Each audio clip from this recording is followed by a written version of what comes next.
आम चुनाव के मद्देनजर जहां एक तरफ बीजेपी उत्तर प्रदेश में खुद को मजबूती देने में जुटी है, तो वहीं अपने ही बागी बन अब पार्टी की मुश्किलें बढ़ा रहे हैं। सूबे में अब बीजेपी को बड़ा झटका लगा है। सुहेलदेव भारतीय समाज पार्टी के अध्यक्ष ओम प्रकाश राजभर ने अब बीजेपी से अलग होकर अपने उम्मीदवारों की लिस्ट जारी कर दी है। राजभर के अलग राह पकड़ने से पूर्वांचल में बीजेपी को बड़ा नुकसान हो सकता है। उत्तर प्रदेश में जब सुहेलदेव भारतीय समाज पार्टी के अध्यक्ष ओम प्रकाश राजभर ने बीजेपी से नाता तोड़ने का ऐलान किया, तब लग रहा था कि शायद वो शाम होते होते मान जाएंगे, बीजेपी उन्हें मना लेगी।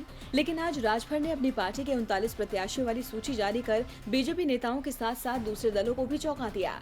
आज प्रेस कॉन्फ्रेंस कर राजभर ने इन नामों का ऐलान किया।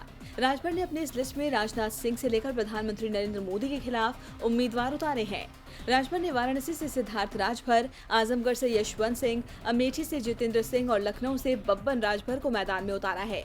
प्रत्याशियों के नामों की घोषणा के बाद ओम प्रकाश राजभर ने कहा कि बीजेपी के साथ मिलकर चुनाव लड़ने की इच्छा आज भी है, लेकिन अपना दल को 2 सीटें देने के बावजूद अब तक हमें एक भी सीट देने को राजी नहीं हुए।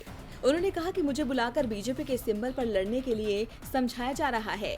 मैं अपने संगठन को खत्म कर बीजेपी के सिंबल पर चुनाव नहीं लड़ूंगा, इसलिए हमने समाज में अपनी उचित हिस्सेदारी न पाने वालों को टिकट दिया है। हालांकि पहले कहा जा रहा था कि वो सिर्फ 25 सीटों पर ही उम्मीदवार उतारेंगे, लेकिन यहाँ तो उन्होंने 39 सीटों पर प्रत्याशी उतारकर बीजेपी की परेशानी बढ़ा दी है। माना जा रहा है कि राजभर के इस ऐलान के बाद अब पूर्वांचल में बीजेपी को बड़ा नुकसान हो सकता है, क्योंकि यहाँ राजभरों की अच्छी खासी तादाद है और इस समुदाय में ओपी राजभर का प्रभाव भी है। ऐसे में इन सीटों पर सुहेलदेव भारतीय समाज पार्टी बीजेपी की मुश्किलें खड़ी कर सकती है। डीबी लाइव की रिपोर्ट।